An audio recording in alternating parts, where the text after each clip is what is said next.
सोचिए जरा, एक सिंपल सा मोबाइल ऐप जो छोटे शहरों के लोगों को बिजनेस ओनर बना देता है, बिना दुकान, बिना इन्वेस्टमेंट। और अब सोचिए, वही ऐप जिसके जरिए 15 करोड़ से ज्यादा लोग शॉपिंग करते हैं, वो अब शेयर मार्केट के दरवाजे पर खड़ा है।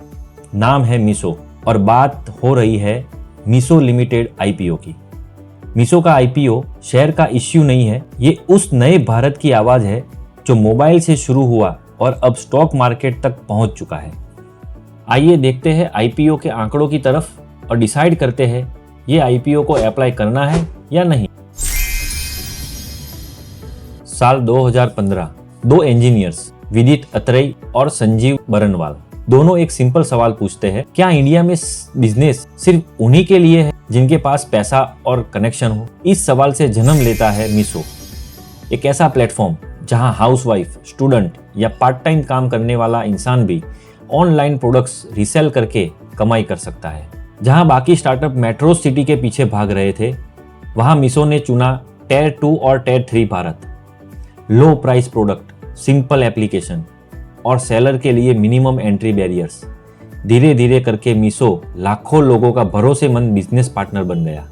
मीशो खुद प्रोडक्ट नहीं बेचता है, ये एक ब्रिज है सेलर और बायर के बीच में। मीशो प्लेटफॉर्म और टेक्नोलॉजी देता है, लॉजिस्टिक मैनेज करता है और ट्रांजैक्शन के जरिए इनकम जनरेट करता है। जीरो या लो कमीशन मॉडल ने कुछ ही समय में करोड़ों स्मॉल सेलर को मीशो के साथ जोड़ दिया। आईपीओ की इंपॉर्टेंट डेट पर नजर डालें तो आईपीओ 3 दिसंबर को खुलने वाला है, 5 दिसंबर को क्लोज होगा, 8 दिसंबर को अलॉटमेंट होगी, 9 दिसंबर को रिफंड या तो शेयर क्रेडिट मिल जाएंगे और आईपीओ की लिस्टिंग 10 दिसंबर को है। आईपीओ की टोटल वैल्यू 5,421 करोड़ की है, जिसमें से 4,250 करोड़ फ्रेश इश्यू है जो कंपनी के ग्रोथ में यूज होगा और 1,171 करोड़ ऑफर फॉर सेल है, प्रमोटर अपने घर लेके जाएंगे।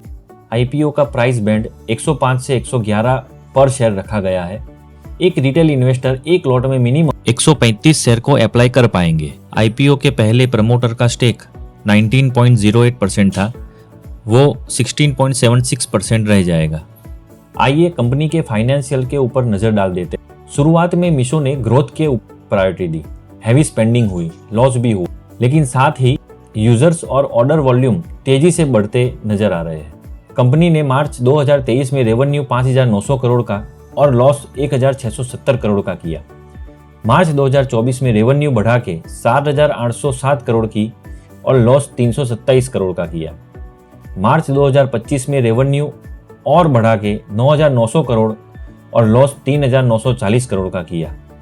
रिसेंटली कंपनी ने कॉस्ट कंट्रोल पर फोकस बढ़ाया है और प्रॉफिटेबिलिटी की डायरेक्शन में कदम बढ़ाते हुए सितंबर 2025 में रेवेन्यू को 5,897 करोड़ का किया और लॉस कम करके 700 करोड़ तक ला दिया है। आज के नए स्टार्टअप की यही एक दिक्कत है, वो लॉस ही करते हैं। अब अगले क्वार्टर में देखना होगा कि क्या कंपनी प्रॉफिट में आ पाएगी। मीशो का आईपीओ सिर्फ फंड उठाना नहीं है, ये एक एग्जाम है पब्लिक के ट्रस्ट की। मौके बहुत बड़े हैं, डिजिटल इंडिया एक्सपांड हो रहा है, स्मॉल सेलर का इकोसिस्टम ग्रो कर रहा है। क्या मीशो इसका फायदा उठा पाएगा? कंपटीशन इंटेंस है, मार्जिन बहुत कम है, इसलिए आईपीओ एक्साइटेड रहने वाला है। इस आईपीओ के पॉजिटिव और नेगेटिव दोनों पॉइंट देखने के बाद हम इस आईपीओ को 10 में से 7 पॉइंट देंगे। ये आईपीओ में सिर्फ रिस्क लेने वाले इन्वेस्टर ही सोच समझकर सिर्फ लिस्टिंग गेन के लिए ही अपना पैसा लगा सकते हैं। ये वीडियो को लाइक कर देना और आने वाले आईपीओ की जानकारी के लिए ये चैनल को जरूर सब्सक्राइब कर देना ताकि आप कोई गलत आईपीओ में फंस न जाए। जय हिंद, जय भारत।